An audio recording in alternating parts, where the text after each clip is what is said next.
Line express cargo நம்பகமான cargo. இதோ நீங்களும் தொடர்பு கொண்டு உங்களுடைய கார்கோ பொருட்களை அனுப்பலாம். 90 93 61 67 தொடர்புக்கான இலக்கம் 66 16 84 14.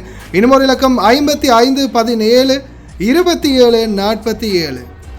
அதே போல் இன்னுமொரு இலக்கம் 50 53 79 39. இன்னுமொரு இலக்கம் 99 69 84 94. அஸ்ஸலாமு அலைக்கும் வரஹ்மத்துல்லாஹி வபரகாத்துஹு. அன்பார்ந்த அனைத்து உறவுகளுக்கும் இனிய காலை வணக்கம். உங்கள் மீது சாந்தியும் சமாதானமும் உண்டாகட்டும்.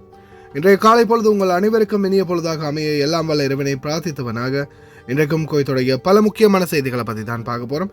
வீடியோவை கடைசி வரைக்கும் பாருங்கள். தெரியாத நண்பர்களுக்கும் மறக்காமல் ஷேர் பண்ணுங்கள். வீடியோ பிடிச்சிருந்தா ஒரு லைக் பண்ணுங்கள், சப்ஸ்கிரைப் பண்ணுங்கள், தொடர்ந்தும் சப்போர்ட் பண்ணுங்கள். குவைத்துடைய டினா மதிப்பு அவ்வளோதா பார்த்தலாம். இலங்கைக்கான ரூபாயில் ஒரு தினாரின் மதிப்பு 1000 ரூபாயாக உள்ளது. இந்தியாவின் ரூபாயில் ஒரு தினாரின் மதிப்பு 294 ரூபாய் 14% உள்ளது.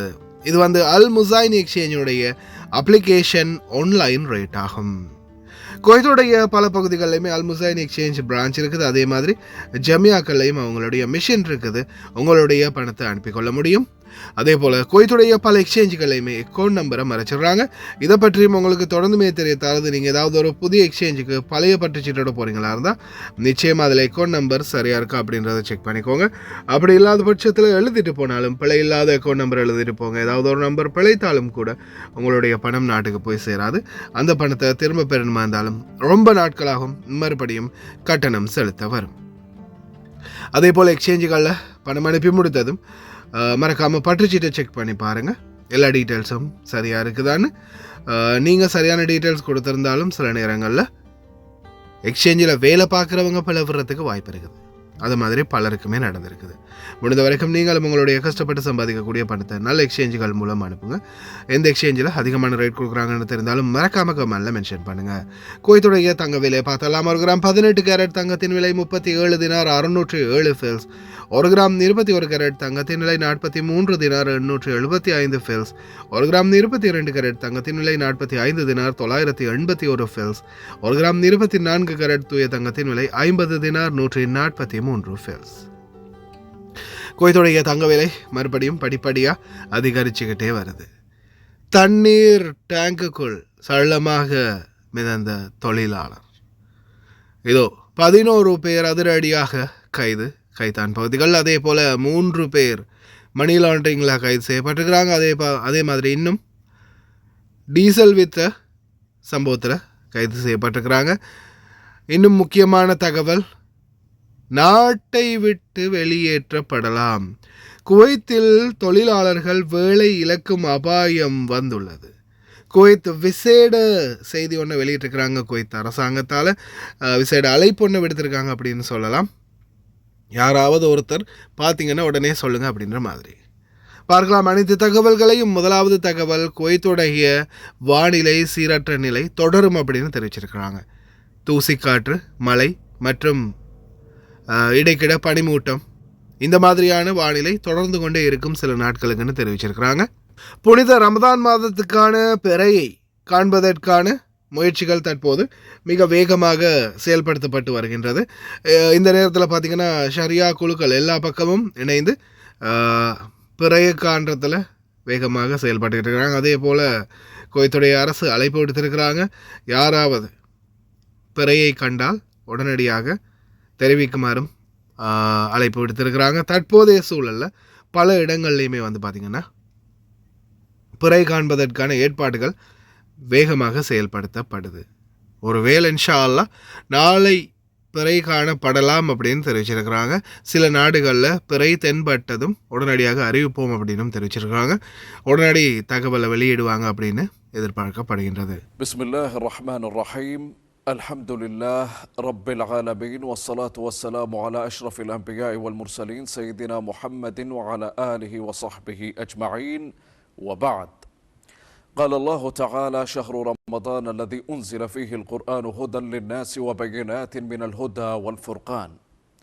تعلن وزارة العدل للجمهور الكريم عن اجتماع هيئة الرؤية الشرعية بمشيئة الله في تمام الساعة 5:30 من مساء غدا الثلاثاء بتاريخ 29 من شعبان لسنة 1447 من الهجرة، الموافق 17 من فبراير لسنة 2026، التماسا لرؤية هلال شهر رمضان المبارك، وذلك في مقر المجلس الأعلى للقضاء الكائن في منطقة مبارك العبد الله الجابر خلف أرض المعارض.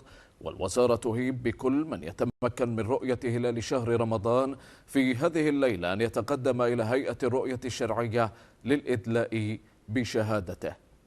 وبهذه المناسبة الكريمة ترفع وزارة العدل أصدق التهاني إلى مقام حضرة صاحب السمو أمير البلاد وسمو ولي عهده الأمين وسمو رئيس مجلس الوزراء حفظهم الله، وأن يديم عليهم موفور الصحة والعافية. كما تهنئ الوزارة كافة المواطنين والمقيمين والأمتين الإسلامية والعربية بقدوم شهر رمضان المبارك، داعية الله عز وجل أن يجعله شهر خير وبركة، وأن يتقبل صيامنا وقيامنا، ويتم نعمته على ربوع وطننا العزيز. அடுத்த மிக முக்கியமான தகவல், கல்வி அமைச்சகம் ரமதான் நாட்களில் வேலை நேரங்களை ஆராய்ந்து வருகின்றது. விரைவில் முடிவு பொதுமைப்படுத்தப்படும் அப்படின்னு தெரிவிச்சிருக்காங்க. வகுப்பு நேரத்தை 35 அல்லது 40 நிமிடங்களாக குறைப்பதற்கான எதிர்பார்ப்புகள். மேலும் வேலை நாளின் தொடக்கம் காலை 9:20 முதல் 9:30 வரை இருக்கலாம் அப்படின்னு தெரிவிச்சிருக்காங்க. தேசிய விடுமுறை நாட்களும் மாதத்தின் கடைசி வாரமும் உண்மையான நாட்களை 15 நாட்களாக குறைக்கின்றன என்றும் தெரிவித்திருக்கிறாங்க.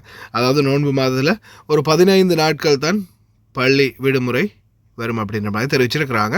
15 நாட்கள் வேலை நாட்கள் வரும் அப்படின்னு. கத்தி பாயிண்டில் அப்தலி பகுதிகளில் ஒரு நபரிடம் இருந்து பணம் பறிமுதல். ரொம்ப கவனமாக இருங்க. அதிகமான பணம் நகை பொருட்களை வெளியில் எடுத்துகிட்டு சுத்தாதீங்க. அதே போல் 3 அரபு நாட்டவர்கள் கைது செய்யப்பட்டிருக்கிறாங்க. உங்களுக்கே தெரியும், குவைத்தில் சட்டவிரோதமாக பணம் அனுப்புறது தவறு அப்படின்னு. தயவு செய்து யாரும் இல்லீகலாக பணம் அனுப்பி மாட்டிக்காதீங்க. எக்காரணத்தை கொண்டும் பிளாக் மணி, அதாவது உண்டியலில் பணம் அனுப்பாதீங்க. 11 பேர் பிடிபட்டிருக்கிறாங்க. கைத்தான் ரிப்போர்ட் சென்டருக்கு அனுப்பப்பட்டிருக்கிறாங்க ஃபர்வானியாவுக்கு. அதே போல் இனி வரும் நாட்களில் அதிரடியான சோதனை. யார் யார் எங்கெங்கே மிஸ்டேக் விட்டாலும் உடனடியாக பணிச்சட்டம், குடியுரிமை சட்டம் எல்லாமே பிடிபடும். அதே போல் 7 பேர் பிடிபட்டிருக்கிறாங்க டீசல் திருடி வித்த கேஸில். அப்தலி அதே போல் சப்ரியா பகுதிகளில் பிளாக்கில் டீசல் விற்றுருக்காங்க அப்படின்றது தான் தெரிய வந்திருக்குது. தயவுசெய்து வேலைத்தலங்களில் இந்த மாதிரி தவறான வேலைகளை செய்து நாட்டுக்கும் கெட்ட பேர் எடுத்து கொடுக்காதீங்க. அல்முதலா கன்ஸ்ட்ரக்ஷன் பகுதிகளில் தண்ணீர் தொட்டிக்குள்ள உயிரை மாய்த்து கொண்ட நிலைமையில் ஒரு தொழிலாளருடைய சடலம் கண்டெடுக்கப்பட்டுள்ளது. உடனடியாக சம்பந்தப்பட்ட அதிகாரிகள் சடலத்தை மீட்டெடுத்ததாக தெரிவிச்சிருக்கிறாங்க. மேலதிக விசாரணைகள் தற்போது நடந்து வருகின்றன. அடுத்த மிக முக்கியமான தகவல், குவைத்தில் ஏன் தொழிலாளர்கள் வேலை இழக்கும் அபாயம் வந்தது? இது முஸ்லீம் அல்லாதவர்கள் மட்டுமல்லாது முஸ்லீம்களுக்கும் பொருந்தும். சிலர் நோயாளிகளாக இருப்பீங்க, சிலர் உண்மையிலேயே நோன்பு பிடிக்க முடியாதவங்களாக இருப்பீங்க. அதே போல் முஸ்லீம் அல்லாதவர்கள் வெளியில் எங்கேயாவது சாப்பிட்டு பிடிபட்டீங்கன்னா ஒரு பக்கம் 1 மாதம் ஜெயில், இன்னொரு பக்கம் 100 தினார் அபராதம். நாடு கடத்துறதுக்கான வாய்ப்புகளும் அதிகரிக்குது. அதே போல் இன்னொரு முக்கியமான விடயம், பிச்சை எடுத்தல், யாசகம் கேட்கறது அப்படின்ற மாதிரி மென்ஷன் பண்ணியிருக்கிறாங்க. யாசகம் கேட்போருக்கு நாடு கடத்தல் நிச்சயம்.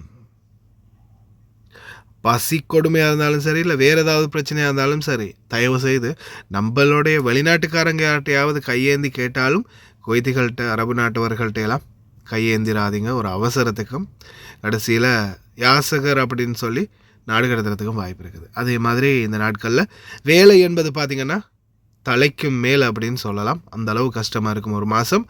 நன்மையை தேடிக்கொள்ளக்கூடிய மாதம்தான். இறைவனுடைய அருள் அனைவருக்கும் கிடைக்கும் இந்த நோன்பு மாதத்தில். அதே போல் மேயர் ஆஃப் லண்டன் புனித ரமதான் மாதத்தை விமர்சையாக வரவேற்றிருக்கின்றார்கள். 5, 4, 3, 2, 1.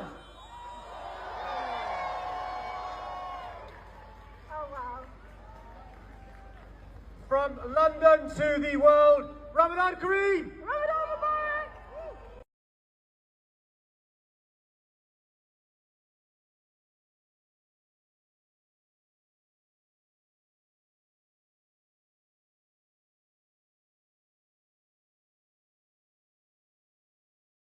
வச்சாம்பாரு ஆப்பு எனக்கு அப்படின்ற மாதிரி பலதியாக்கி ஆப்பா கடைசியில் முனிசிபாலிட்டி கோயத்துடைய முனிசிபாலிட்டி அதிகாரிகளுக்கு ஒரு முக்கியமான தகவலையும் வெளியிட்டிருக்கிறாங்க. அதே போல் அறுதியா ஷோய்க் இண்டஸ்ட்ரியல் இந்த வாகனங்கள் நிறுத்தக்கூடிய இடம் இருக்கு இல்லையா, ரெண்டல் கார் இருக்கக்கூடிய இடங்கள், இந்த இடங்களில் வண்டிகளை நிறுத்தி வச்சிங்கன்னா நிச்சயமாக அபராதம் போட்டுருவாங்க. அதே மாதிரி வண்டிகளுக்கு அபராத ஸ்டிக்கர் வந்து ஒட்டி விட்டுட்டு போயிடுவாங்க.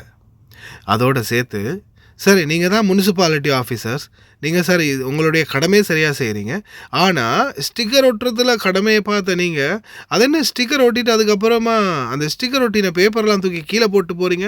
இதுதான் முனிசிபாலிட்டியோடைய அதிகாரிகளுடைய சிறந்த செயல்பாடா? அது என்ன ஸ்டிக்கர் ஒட்டிட்டு கீழே குப்பையை போட்டு போயிருக்கிறீங்க, குப்பை போட்டால் 500 தினார் அபராதம் என்னீங்க, இப்போ இந்த அபராதத்தை யாருக்கு கட்டுறது? கேட்டாம் பாரு கேள்வி. اليوم تاريخ 11/2/2026. هذا قبل شوي البلدية هي تلزق استيكرات على السيارات هذه كلها اللي موجودة هني عند الوكالات، ملزقين استيكرات اللي هم الإزالة عموما، وقاطين قراطيسهم بالأرض. هم البلدية نفسهم بعد ما لزق الاستيكرات قاطين القراطيس كلها على الأرض، عمال البلدية نفسهم. هذا موظفين البلدية، شوف وصاختهم اللي قاطينها على الأرض من البلدية. ها يبطل الستر ويقط بالشارع. شوف هني طبعا روح على مدار الشارع، روح للوكالات الثانية. شوف هذه البلدية، هذا شغل البلدية اللي المفروض هو يحافظ على نظافة المكان، يلزق الاستيكرات هذه مثل ما انت شايف الاستيكرات هذه يلزقها ويقط القراطيس هذه بالقاع. وروح وانت رايح لنهاية الشارع هناك لنهاية الوكالات، القراطيس كلها على الارض. ஹாய் காய்ஸ், இன்றைக்கி நாங்கள் எங்கே வந்திக்கிறோம் தாத்தா? எங்கே வந்திக்கிறோம்? சல்வா கத்தா 5க்கு. நீங்கள் எப்போ ஆர்டர் பண்ணீங்க எங்கள்கிட்ட? முந்தநாத்து. உங்களோட பில்லை கொஞ்சம் கஸ்டமருக்கு என்ன காட்டுங்க, எல்லாம் பார்க்குறாக்களுக்கு கொஞ்சம் காட்டுங்க. எவ்வளோக்கு சாமான் வாங்கிக்கிறீங்க? 137 கேடிக்கு சாமான். இந்த தாத்தோட பில். தாத்தா எங்களோட சேவிஸ் எப்படின்னு கொஞ்சம் எல்லாருக்கும் சொல்லுவாங்க. லங்கா சிட்டி வந்து நல்லா எல்லாரும் அங்கே கார் சாமான் போடுறதுக்கு வாங்கிக்கலாம், ஒன்றும் பிரச்சனை இல்லை. நல்ல சேவை செய்கிறாங்க. நான் ஆர்டர் கொடுத்தேன், நான் இன்னைக்கு சாமான் கொண்டு வந்து தந்துட்டாங்க எனக்கு கார்கோ போட. நீங்கள் கேட்ட சாமான் எல்லாமே இருந்துச்சா? எல்லா சாமானும் இருந்துச்சு, நான் போட்ட சாமான் அவ்வளோ இருந்துச்சு. இதுதான் தேங்க்யூ அக்கா. இதுதான் அவங்க அந்த தாத்தா ஆர்டர் பண்ணது. சாக்லேட்லேருந்து டாஃபி எல்லாமே எங்கள்கிட்ட இருக்குது. அவங்களுக்கு தேவையான சாமான் வெறும் 20 கேடிக்கு மேலே நீங்கள் ஆர்டர் பண்ணாலே நம்ம அவங்களுக்கு ஃப்ரீ டெலிவரி பண்ணி தருவோம். நீங்களும் கால் பண்ணலாம், ஸ்க்ரீனில் நம்பரை போட்டேன். ஓகே, இன்னொரு வீடியோவில் சந்திப்போம். தேங்க்யூ தாத்தா. Okay bye. කුවේට් රටේ සේවය කරන ඔබට ලංකාවට කාගෝ බඩු දාන්න හොඳ තොග කඩයක් හොයනවද? මෙන්න එහෙනම් ඒකට හොඳම තැන ලංකා ෆුඩ් සිටි. සියලුම ආහාර වර්ග, ටොෆි, චොක්ලට්, සබන්කුඩු, සබන්, ෂැම්පූ, තෙල් වර්ගයන සියලුම බඩු සාධාරණ මිලට ඔබ සේවය කරන ස්ථානයටම ගෙන්වා ගන්නත් පුළුවන්. ෆ්‍රී ඩෙලිවරි ඕනෑම වේලාවක අලුත් නිෂ්පාදන දින සමග ලංකා ෆුඩ් සිටි අපේම තැනක්. වැඩි විස්තර සඳහා මතන්න 65 62 63 90 90 94 22 81.